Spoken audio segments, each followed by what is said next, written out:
ایک ہی کام اگر طاقتور کرے تو وہ کارنامہ بن جاتا ہے، اور اگر کوئی کمزور کرے تو وہ جرم کیوں بن جاتا ہے؟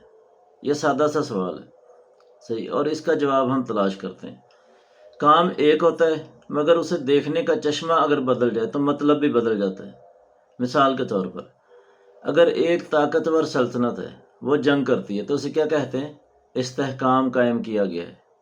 اور اگر ایک کمزور سلطنت جنگ کرتی ہے تو کیا کہتے ہیں؟ جارحیت کی گئی ہے۔ واقعہ ایک ہے، لفظ دو ہے، تاثر بھی بدل گیا۔ اگر یورپ کا بادشاہ اپنے مخالف کو قتل کرتا ہے تو کیا لکھا جاتا ہے؟ سیاسی حکمت عملی۔ اور اگر ادھر کا بادشاہ کوئی ایسا کام کرتا ہے تو کیا لکھا جاتا ہے؟ صفاقی۔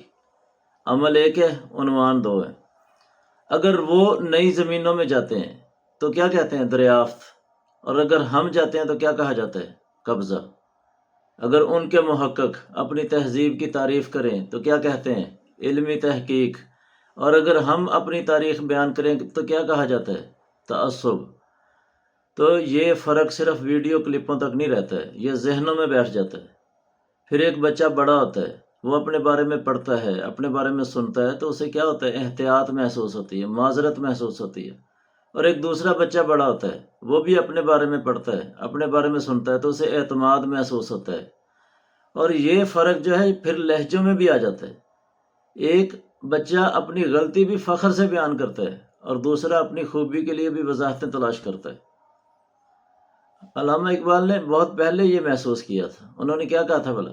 باطل کے فعل و فر کی حفاظت کے واسطے یورپ زرہ میں ڈوب گیا دوشتہ کمر۔ اور پھر ہم پوچھتے ہیں شیخ کلیسا نواز سے کہ مشرق میں جنگ شر ہے تو مغرب میں بھی ہے شر، یعنی دنیا طاقت استعمال کرے تو وہ مہذب، اور ہم اگر اپنا دفاع بھی کریں تو وضاحتیں دینے کیوں شروع ہو جاتے ہیں؟ مسئلہ سچائی نہیں ہے، مسئلہ ہے پیمانہ۔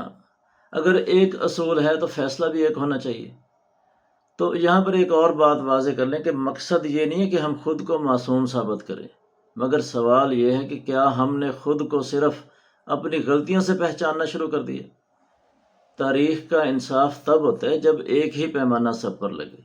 اگر فتح وہاں بہادری ہے تو یہاں بھی بہادری ہوگی، اگر یہاں ظلم ہے تو وہاں بھی ظلم ہوگا۔ پیمانہ طاقت سے نہیں ہے، پیمانہ کسی اصول سے بنتا ہے۔ اور ہمیں تاریخ پر غرور نہیں چاہیے، مگر ہمیں شرمندگی بھی نہیں کرنی ہے۔ ہمیں صرف سچ چاہیے، سچ۔ اور سچ کیا ہے؟ سچ یہ ہے کہ قومیں اپنی کہانی سے کھڑی ہوتی ہیں اور اپنی کہانی سے گر بھی جاتی ہیں۔ اور جس دن ہم نے یہ دوسروں کے چشمے اتار کر خود کو دیکھنا شروع کر دیا، نہ اندھی تقلید، نہ اندھا فخر، نہ اندھی معذرت، اسی دن ہم پہلی دفعہ اپنے اصلی قد کے ساتھ کھڑے ہوں گے۔ اور یہاں پر ایک اور بنیادی فرق آپ سمجھ لیں کہ دنیا کی جو تہذیبیں ہیں نا، اکثر تہذیبیں وہ اپنے ہیروز سے اصول نکالتی ہیں۔ یعنی پہلے وہ کردار طے ہوتا ہے، کردار بنتا ہے، پھر اس کردار کو معیار بنا دیا جاتا ہے۔ اگر ہیرو جنگ کرے تو جنگ بہادری بن جاتی ہے، اگر وہ پھیلاؤ کرے تو وہ تہذیب کہلاتا ہے، سویلائزیشن کہلاتا ہے۔ سکندر اعظم محاذ پر نکلنے سے پہلے اپنے سب رشتہ داروں کو قتل کر کے نکلتا ہے، حتیٰ کہ ایک 6 ماہ کے سوتیلے بھائی کو بھی، لیکن پھر بھی وہ الیگزینڈر دی گریٹ ہے۔ مگر اسلام کا معاملہ یہ نہیں ہے۔ اسلام پہلے اصول دیتا ہے، پھر کردار کو اس اصول پر پرکھتا ہے۔ یہاں شخصیت معیار نہیں بنتی ہے، معیار شخصیت کو پرکھتا ہے۔ اس لیے اسلامی تاریخ کا طریقہ عجیب لگتا ہے۔